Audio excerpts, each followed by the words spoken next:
নমস্কার বন্ধুরা, গল্পঘরের সকল শ্রোতা বন্ধুদের স্বাগত জানিয়ে পাঠ করছি আজকের ছোট গল্প ফালতু লোকের গল্প। লিখেছেন জয়দীপ চক্রবর্তী। আমি কোনোদিন পরীক্ষায় ফার্স্ট হইনি। সত্যি বলতে কি, তেমন তাগিদই ছিল না কখনো আমার মনে। মাধ্যমিক পরীক্ষার রেজাল্ট বেরোলো যেদিন, মার্কশিট নিয়ে বাড়ি ফিরতেই বাবা রেগে মেগে বলেছিলেন, তুই যা ফালতু রেজাল্ট করেছিস, কোনো ভালো স্কুলেই সায়েন্স পাবি না। বলেছিলাম, আমি তো সায়েন্স নিয়ে পড়তে চাই না। মানে? বাবা অবাক হয়ে চেঁচিয়ে উঠেছিলেন, কি নিয়ে পড়বি তাহলে? আর্টস। তারপর? বাংলা অনার্স, আমি স্বাভাবিক কণ্ঠে বলেছিলাম। বাবা ধপাস করে একটা চেয়ারে বসে পড়ে বলেছিলেন, তার চেয়ে লেখাপড়াটা ছেড়েই দে বরং। আমার দাদা পড়াশোনায় তুখোর, স্কুলে বরাবর ফার্স্ট, এন্ট্রান্সে দুর্দান্ত রেজাল্ট করে ইঞ্জিনিয়ারিং পড়ছে তখন। বাবার ইচ্ছে ছিল আমি ডাক্তার হব, তার হতাশ হওয়া স্বাভাবিক। আমি মনে মনে শিক্ষক হওয়ার স্বপ্ন দেখতাম, আমাদের মফস্বলের বাংলা স্কুলের অপরাজিত স্যারের মতো ভালো শিক্ষক। আমাদের পাড়াটা ছোট্ট, সকলেই সকলের খোঁজ খবর রাখে। পাড়ার বড়রা আমার অভিভাবক, সুতরাং তাদের কেউ কেউ আমাকে বোঝানোর চেষ্টা করলেন, ভালো করে ভেবে সিদ্ধান্ত নে, মনে রাখবি শুধুই জ্ঞানার্জনের জন্য পড়া নয়, তা দিয়ে ভবিষ্যতে রুজি রুটির বন্দোবস্তও করতে হয়। আমি আমার সিদ্ধান্ত বদলাইনি। আমার দাদা ইঞ্জিনিয়ার হয়ে বেঙ্গালুরুতে চলে গেল চাকরি নিয়ে। পাশের বাড়ির পল্টনদা এখন স্টেটসে, বসাক কাকুর মেয়ে রুনুদি পুনেতে সেটেলড। ওর অফিসেরই একজন অবাঙালি ছেলেকে বিয়ে করেছে। সেন জেঠুর ছেলে বাবুয়াদা ফাইবার টেকনোলজি নিয়ে লেখাপড়া করেছিল, সেও এখন চাকরির সূত্রে চণ্ডীগড়ে। ওখানেই ফ্ল্যাট কিনেছে। ফেরার প্ল্যান নেই। আমিই শুধু চাকরি বাকরি জোটাতে পারিনি, কাঠ বেকার হয়ে রয়ে গেছি এই পাড়ায়। বাংলায় MA করেছি, নম্বর যথেষ্টই ছিল, বিএডও করেছিলাম, কিন্তু স্কুলে নিয়োগই বন্ধ হয়ে গেল। সকাল বিকেল টিউশন পড়িয়ে সবে কিছু উপার্জন করতে শুরু করেছি। বাবা মারা গেলেন হঠাৎ। হয়তো আমাকে নিয়ে তীব্র হতাশা আর দুশ্চিন্তার জন্যই স্ট্রোকটা করেছিল। বাবার কাজ মিটে গেলে দাদা আমাকে একদিন আন্তরিকভাবেই বলল, কি করবি, কিছু ভাবলি? কি বিষয়ে? আমি অবাক হয়ে জিজ্ঞেস করলাম। নিজের কেরিয়ারের বিষয় রে গাড়ল, দাদা বিরক্ত হয়ে বলল।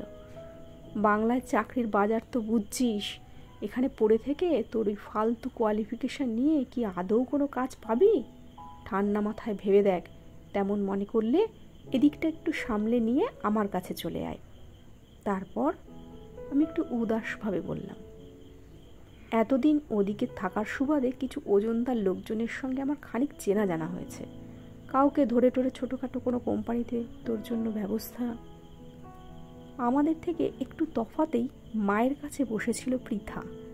চোখাচোখি হতেই দেখলাম ভ্রু বেঁকিয়ে ইশারায় ও আমাকে না বলছে। বুঝতে পারলাম দাদার সঙ্গে কি কথা হচ্ছে আমার, কান খাড়া করে শুনছিল মেয়েটা। পৃথা আমাদের বাড়ি থেকে 4টে বাড়ি পরে থাকে। খুব সুন্দরী নয়, তবু চেহারায় একটা অদ্ভুত আকর্ষণ আছে। একবার ওর দিকে তাকালে চোখ ফেরাতে ইচ্ছে করে না। ওদের বাড়িতে আমার যাতায়াত থাকলেও সেভাবে ওর দিকে তাকাতে চাইনি আমি কখনো। নিজের সম্পর্কে আমি সচেতন, জানি আমার মতো ফালতু একটা মানুষের অমন করে কারও দিকে তাকাতে নেই। তবুও পৃথার চোখের ওই ইশারাটুকু দেখে আমার বুকের মধ্যে কেমন যেন করে উঠল। দাদাকে বললাম, আমি ভেবে দেখি, সময় করে জানাবো তোমায়। আমি বেঙ্গালুরু যাইনি। পৃথা যদি চোখের ইশারায় এই পাড়া ছেড়ে যেতে বারণ করে আমায়, আমি যাই কি করে? সুযোগ পেয়ে একদিন পৃথাকে জিজ্ঞেস করেছিলাম, দাদার কাছে চলে যেতে বারণ করলি কেন রে? তুমি চলে গেলে জেঠিমাকে কে দেখবে জিতুদা? বড় বড় চোখ মেলে আমার দিকে তাকিয়ে বলেছিল পৃথা। ব্যাস, শুধু এই জন্যেই? বোকার মতো জিজ্ঞেস করে ফেলেছিলাম। পৃথা খিলখিল করে হেসে উঠেছিল। সেই হাসির শব্দে আস্ত একটা ঝর্ণা গড়িয়ে নেমেছিল আমার বুকের মধ্যে। আমি অপ্রস্তুত গলায় বলেছিলাম, উত্তর দিলি না যে? তুমি মাঝে মাঝে আমাদের বাড়িতে এসো জিতুদা, তুমি এলে আমাদের ভালো লাগে বলেই পিছন ফিরে হাঁটতে শুরু করেছিল পৃথা। আমি হতভম্ব হয়ে দাঁড়িয়ে রইলাম। আমি জানি পৃথার বাবা চিরকালই অপছন্দ করেন আমায়। আমি জীবনে সফল হতে পারিনি, কম উপার্জন, সাধারণ রংচটা জিন্সের উপরে সুতির স্ত্রীহীন পাঞ্জাবি পরে সাইকেল চালিয়ে আশেপাশের পাড়ায় টিউশন পড়িয়ে বেড়াই আমি। তাছাড়া হালদার কাকু শুনে ফেলেছিলেন আমি কবিতাও লিখি। পৃথা সরাসরি স্বীকার করেনি, কিন্তু আমি নিশ্চিত খবরটা তাকে ওই বলেছিল। একটা নামী কাগজে পাঠানো আমার কবিতা দুম করে ছেপে বেরিয়ে গিয়েছিল। উত্তেজনা চেপে রাখতে না পেরে পৃথাকে দেখিয়েছিলাম পত্রিকাটা। তার ঠিক পরেই একদিন হালদার কাকু রাস্তার মাঝখানে দাঁড় করিয়েছিলেন আমাকে। তাচ্ছিল্যের সঙ্গে বলেছিলেন, ঘরের খেয়ে বনের মোষ চড়াতে চললে বুঝি? বিরক্ত হয়েছিলাম, রাগও হয়েছিল। তবু তিনি পৃথার বাবা, তার উপরে রাগ দেখাতে পারি না আমি। নিজেকে সামলে নিয়ে বিনয়ের সঙ্গে বলেছিলাম, পড়াতে যাচ্ছি কাকু। তিনি স্থির চোখে আমার দিকে চেয়ে রইলেন খানিকক্ষণ, তারপর বললেন, ক টাকা কামাও বাড়ি বাড়ি মাধুকরি করে? জোর করেই হেসেছিলাম।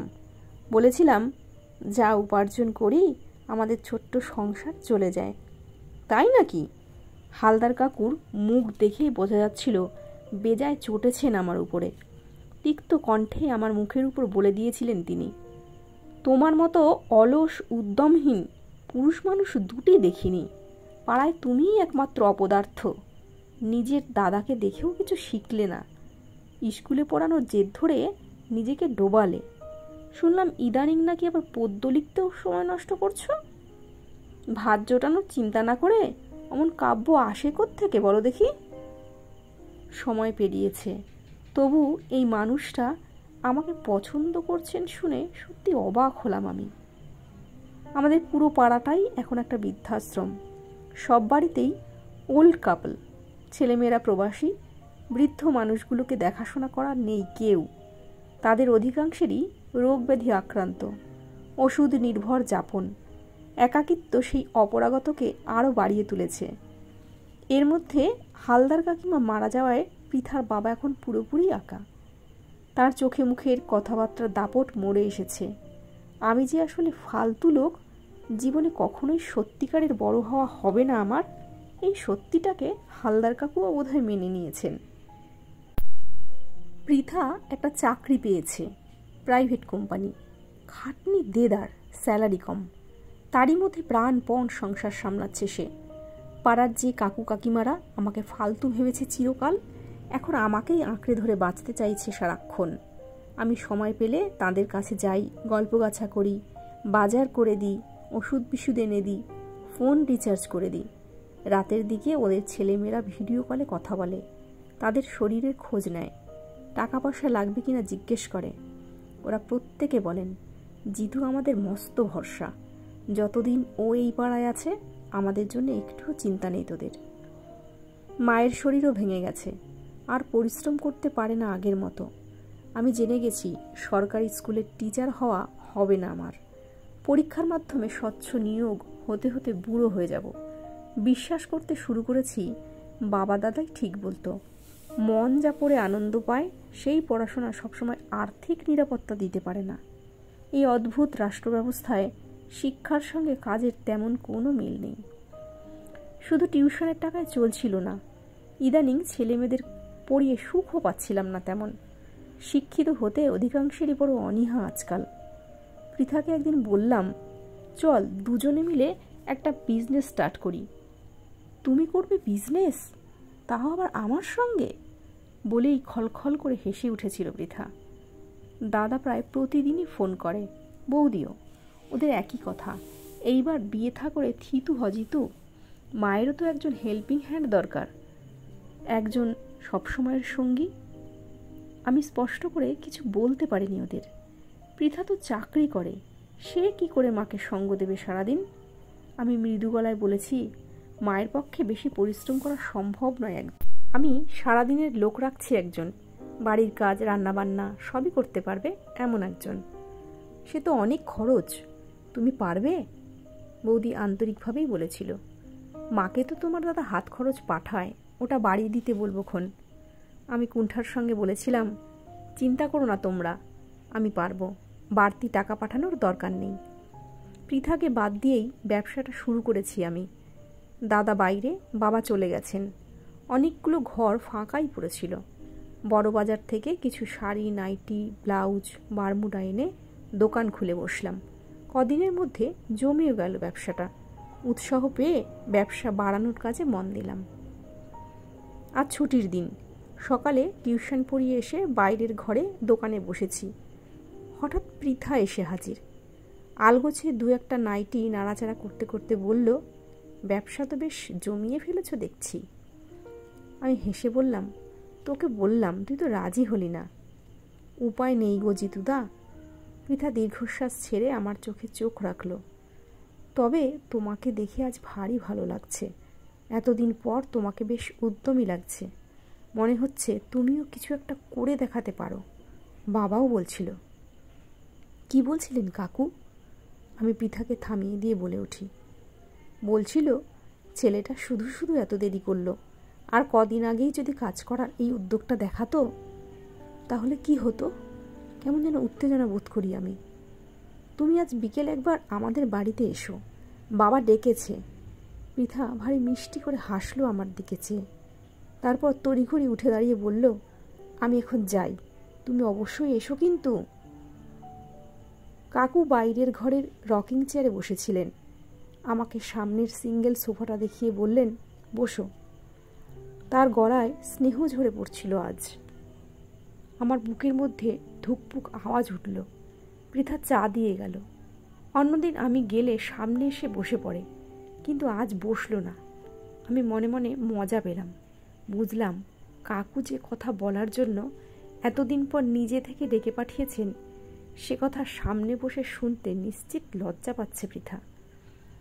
কাকু একটু কেশে গলা পরিষ্কার করে নিয়ে বললেন, বুঝলে জিতু, একটা সময় মনে করতুম তুমি অপদার্থ, অকর্মণ্য। এ পাড়ায় প্রায় সব ছেলেমেয়েরই ঝকঝকে কেরিয়ার তৈরি করলো, আর তুমি বোকার মতো পড়ে রইলে এখানে। আমি এ নিয়ে আগে দু কথা শুনিয়েছিও বোধহয়। আমি মাথা নিচু করে বসে রইলাম, উত্তর দিলাম না। কাকু নিজেই বলতে শুরু করলেন আবার, কিন্তু এখন বুঝি ভাগ্যিস তুমি তেমন কেউ কেটা হওনি। তুমিও যদি আর 5 জনের মতো হতে, এ পাড়ায় সব বুড়ো বুড়িই বোধহয় চোখে সর্ষে ফুল দেখত। সত্যি বলতে কি, তুমিই তো এখন আমাদের অন্ধের জ্যোষ্ঠী। কি বলছেন কাকু? এ তো আমার দায়িত্ব। লজ্জা পেয়েই বলি আমি। আমরা সবসময়ই আলোচনা করি, তুমি না থাকলে আমরা অনেকে হয়তো বেঁচেই থাকতুম না এতদিন। আমার মেয়েটাকে তো জানো, আমার কথা ভাবতে গিয়ে সে নিজের দিকে তাকানোর অবকাশ পায়নি এতদিন। এখন আমিই তাকে ভরসা দিচ্ছি। জিতু আছে তো, সে সঙ্গে থাকলে আমাদের চিন্তা কিসের? কাকুর কথা শুনে ভালো লাগছিল। আমি হাসলাম, বললাম, আমি সবসময়ই আপনাদের পাশে আছি। কথা দিচ্ছ তো বাবা? হালদার কাকু এগিয়ে এসে আমার কাঁধে হাত রাখলেন। বড় নিশ্চিন্ত হলুম। এইবার অন্তত মেয়েটা নির্ভাবনায় যেতে পারবে। যেতে পারবে মানে? কোথায় যাচ্ছে পৃথা? চমকে উঠে জিজ্ঞেস করি আমি। পৃথা গুটি গুটি পায়ে ঘরে ঢুকে আমার কাছে এলো। নরম গলায় বলল, আমার বিয়ে ঠিক হয়েছে জিতুদা। ওর সঙ্গে দীর্ঘদিনের অ্যাফেয়ার। খুব চাপ দিচ্ছে ওদের বাড়ি থেকে। আমায় ওর সঙ্গে বাইরে যেতে হবে, ইউকে। কিন্তু বাবার জন্য বড় ভয় হয়। বলেই আমার হাত দুখানা জড়িয়ে ধরল পৃথা। এই প্রথমবার অনুনয়ের স্বরে বলল, আমার বাবার খেয়াল রাখবে তো জিতুদা? চলে যাবে না তো কখন এই পাড়া ছেড়ে? আমার বুকের মধ্যে ভাঙচুর চলছে তখন। তবু সোফা থেকে উঠে দাঁড়িয়ে ওর দিকে চেয়ে আমি হাসলাম। বললাম, আমি আছি পৃথা, চিন্তা নেই। কোথাও যাচ্ছি না আমি। আমার মতো ফালতু মানুষ কোথায় বা যেতে পারে? এই চ্যানেলের গল্পগুলি যদি ভালো লেগে থাকে, নতুন বন্ধুরা চ্যানেলটিকে সাবস্ক্রাইব করে নেবেন এবং পাশে থাকা বেল আইকনটি প্রেস করে রাখবেন নতুন নতুন গল্প শোনার জন্য। গল্পগুলি ভালো লাগলে লাইক করবেন ও কমেন্ট করতে ভুলবেন না কিন্তু।